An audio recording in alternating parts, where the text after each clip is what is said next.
Hola amigos de Mi Cocina para el Mundo, ¿cómo están? ¿Cómo los trata esta cuarentena? Espero que bien y les traemos una recetita más. Espero que les guste tanto como nos gustó a nosotros. Me parece una receta súper divertida, colorida. Recuerden que la receta completa la encuentran en mi blog y les voy a dejar acá abajo el link.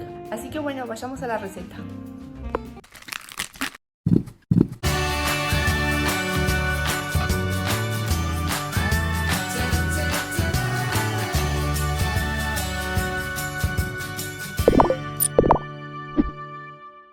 En un bowl ya tengo la harina. Le voy a agregar los huevos, la sal, el aceite, la miel, la cúrcuma para darle el color característico a estos crepes y la leche. La agregamos de a poco y batimos con el batidor de forma firme y constante para que no queden grumos. Si tenés licuadora, te puede funcionar mejor. Batimos bien hasta que la masa quede lisa y homogénea, así como esta. Ahora sobre una sartén caliente le agrego un cucharón de la mezcla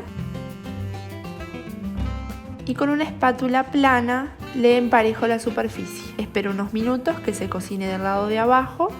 Y con la espátula me ayudo a despegarla un poco del fondo y de los lados y ya la doy vuelta para que se cocine del otro lado. Espero unos minutos y ya está lista.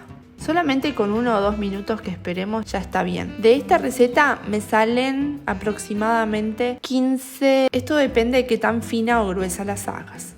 Ahora, como ves, tiene dos lados, un lado más amarillo y otro lado más blanco o doradito que el otro. Entonces el lado amarillo es el que yo voy a elegir para que esté por fuera, para que se note bien el color de la masa. Ahora voy a realizar rollitos con cada masa y las voy a poner sobre un plato para conservarlas en el freezer. Entonces le hago los rollitos, las llevo al freezer hasta que se endurezcan un poco.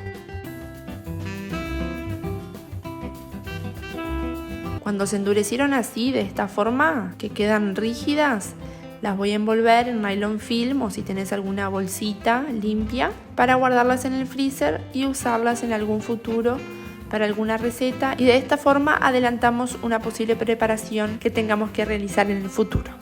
Si tienen alguna duda o algún comentario, escríbanme aquí debajo que les voy a estar respondiendo cualquier consulta que se les pueda surgir. Espero que les haya gustado la receta, que le den un like al video, que compartan con sus amigos y nos vemos en el próximo video.